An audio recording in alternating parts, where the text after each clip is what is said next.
Paano po maghanap ng supplier para sa Amazon? Na-hire ako, pero hirap makahanap ng product based sa criteria ni client.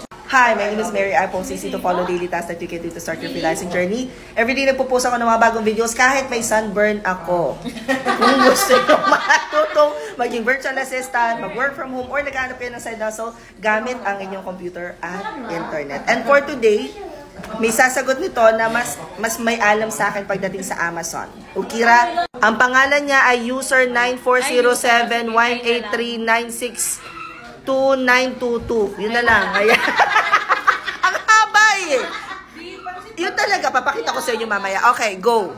Hi, so nag-start ako by searching sa Google and then sa YouTube. Kasi sa mga YouTube videos ng mga Amazon sellers, may mga binibigay sila na list. And then, ang una ko nakita is yung sa YouTube video ng Fast Track FBA. Then nagbibigay sila ng 100 top 100 list of US retailers kapag US naman. And then marami din naman sa mga like sa Google. Like type nyo lang US retailers ganyan for online arbitrage. Kung online arbitrage yung business model niyo.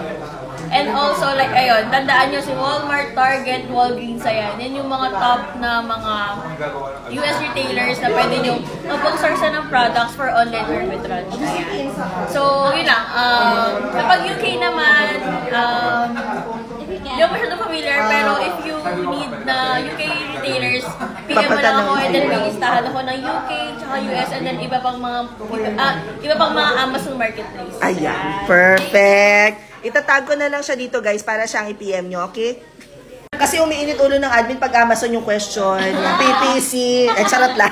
Pagka yung question nyo medyo nakakadusaw na ng utak, i-directa natin sa coach natin. Kung hindi nyo makita yung coach natin, sige, PM nyo yung admin ha, huwag nyo sasabihin this is for Coach Mary, tapos biglang hindi pala para sa akin.